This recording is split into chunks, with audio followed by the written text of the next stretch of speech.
Assalamualaikum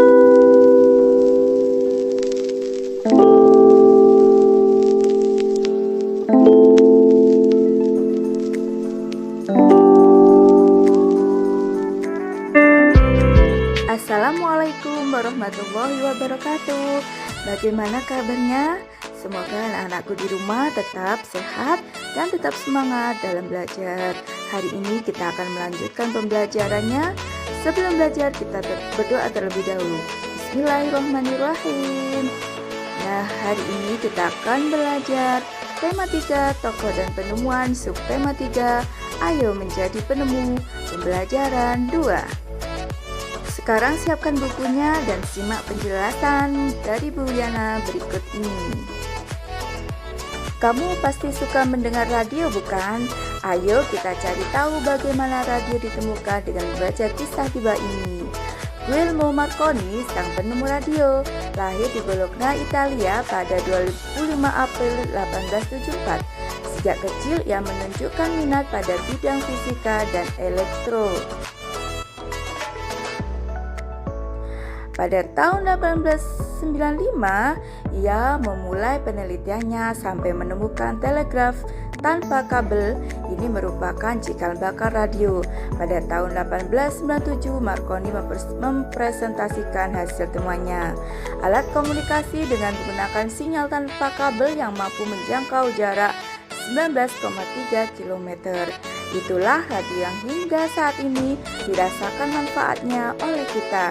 Tahun 1901, Marconi berhasil membuktikan bahwa gelombang tanpa kabel temuannya tidak akan terganggu oleh lekukan bumi.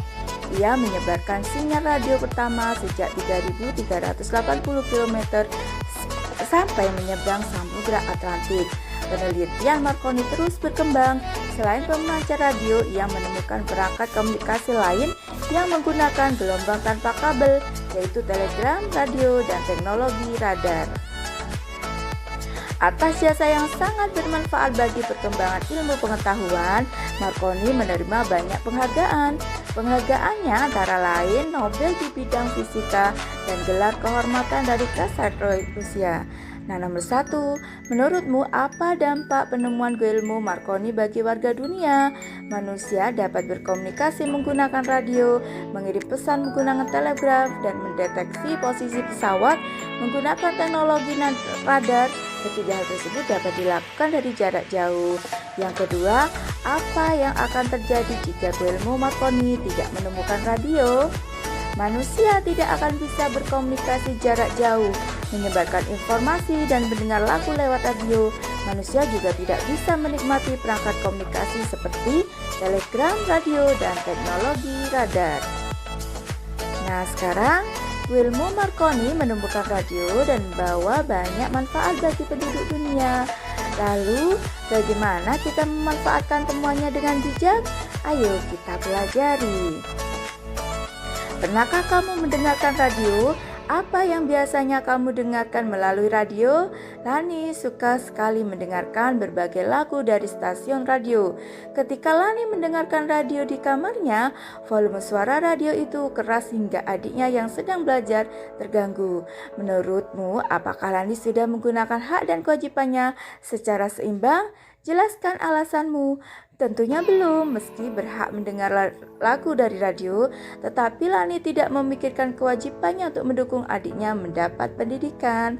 Jadi Lani belum menggunakan haknya secara seimbang ya. Ya, meskipun Lani punya hak mendengarkan radio, adik Lani juga mempunyai hak untuk belajar dengan nyaman. Hak Lani dibatasi oleh hak orang lain. Lani harus bertanggung jawab menggunakan haknya. Selain itu, setiap anggota keluarga mempunyai kewajiban untuk menjaga kenyamanan di rumah. Berilah pendapatmu tentang kegiatan berikut. Apakah dia sudah melaksanakan hak dan kewajibannya dengan tanggung jawab? Nah, lihatlah anak yang sedang berboncengan 3, menggunakan hak dengan tanggung jawab, yaitu Tentunya belum ya anak-anak tersebut, karena mereka belum cukup umur untuk memiliki hak tersebut. Melaksanakan kewajiban dengan tanggung jawab, apakah anak-anak itu sudah melaksanakan kewajibannya? Belum tentunya, karena mereka belum mentaati undang-undang seperti tidak menggunakan helm dan tidak mempunyai SIM. Berilah pendapatmu tentang kegiatan berikut. Apakah dia sudah melaksanakan hak dan kewajibannya dengan tanggung jawab? Nah, ini Tony sedang belajar ya, si Udin. Tentunya belum, karena ia belum mewujudkan hak mendapatkan nilai bagus dengan cara yang salah, yaitu dia sedang mencontek. Apakah dia melaksanakan kewajiban dengan tanggung jawab? Belum ya, karena ia tidak mau belajar sebelum menghadapi ujian. Nah, untuk itu kita harus seimbang melaksanakan hak dan kewajibannya. Nah, menurutmu mengapa kita harus melaksanakan hak dan kewajiban dengan tanggung jawab?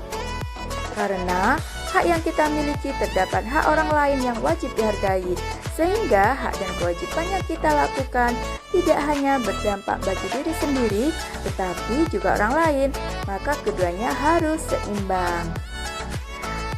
Apa yang akan terjadi jika kita tidak melaksanakannya? Merugikan diri sendiri dan orang lain. Nah, anak-anak, sekarang kita lanjut ke pembelajaran 3. Ya, subtema 3, ayo menjadi penemu.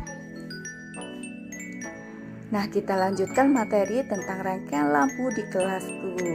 Nah, perhatikan gambar tersebut ya. Rangkaian listrik seri dan paralel banyak dipakai buat penerapan di berbagai tempat. Rangkaian seri sering banget kita lihat pada hiasan pohon Natal atau hiasan pada pohon-pohon besar di sepanjang jalan raya.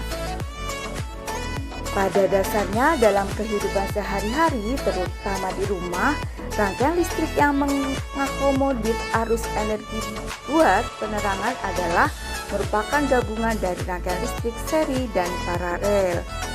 Rangkaian ini dikenal dengan nama rangkaian listrik campuran. Dengan demikian, kedua jenis rangkaian ini akan saling melengkapi satu sama lainnya. Seperti halnya lampu di kelasku yang menggunakan rangkaian listrik campuran. Terdapat 3 buah saklar dengan 4 buah lampu di kelas. Saat saklar 1 atau S1 dinyalakan, maka yang menyala adalah hanya lampu 1 atau L1. Saat saklar 2 atau S2 dinyalakan, maka hanya lampu 2 atau L2 yang menyala. Saat saklar 3 atau S3 dinyalakan, maka lampu 3 atau L3 dan 4 atau L4 menyala. Dengan kondisi tersebut, maka rangkaian seri pada lampu di kelas adalah L3 dan L4. Sedangkan rangkaian paralel adalah L1, L2, dan L3 dan L4.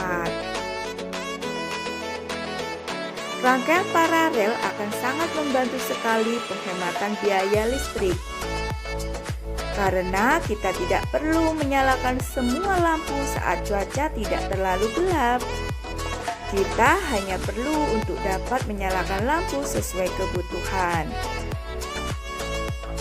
Cermati kembali teks eksplanasi tersebut. Temukan kosakata non baku dan kalimat tidak efektif dalam teks dan perbaiki.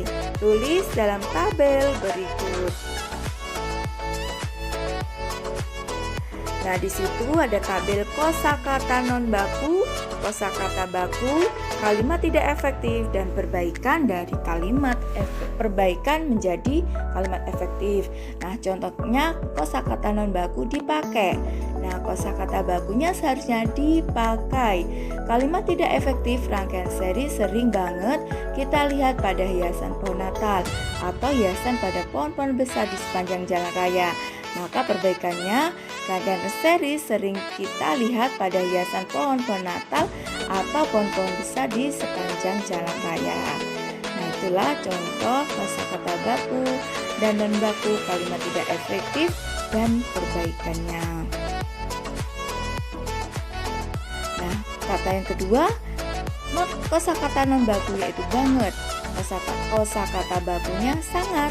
Kalimat tidak efektifnya, dengan demikian kedua jenis rangkaian ini akan saling melengkapi satu sama lainnya. Itu kalimat tidak efektifnya. Sekarang perbaikannya menjadi sehingga kedua jenis rangkaian ini saling melengkapi.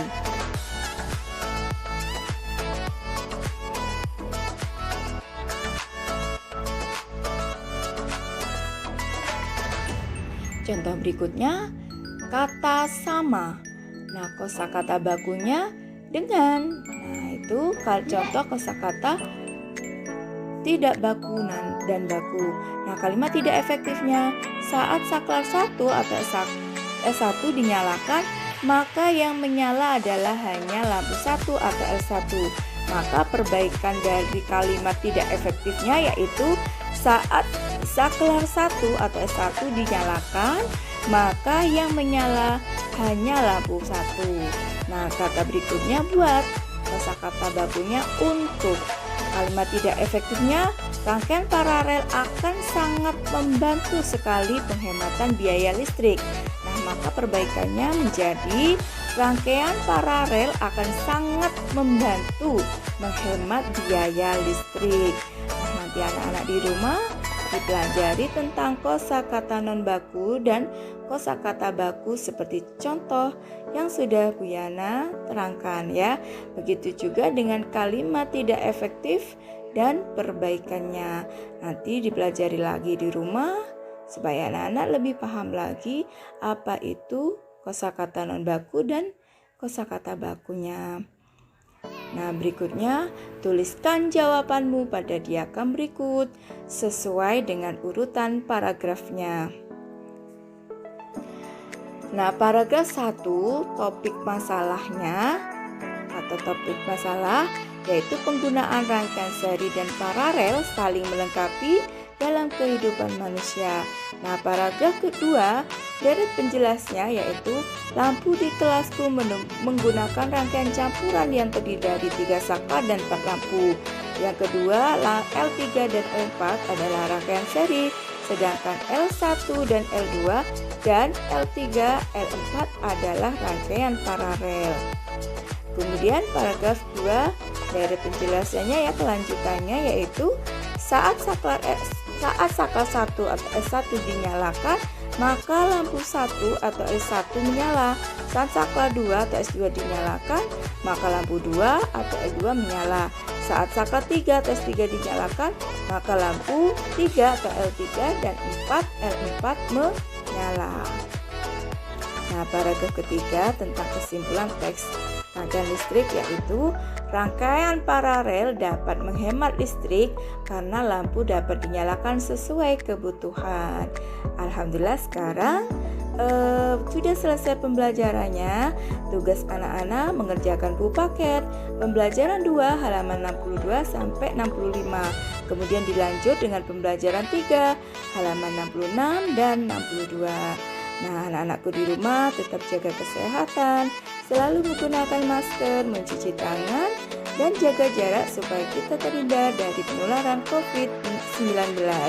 Nah, pembelajaran sudah selesai. Terima kasih banyak, tetap semangat dalam belajar, dan Bu Guru akhiri. Wassalamualaikum warahmatullahi wabarakatuh.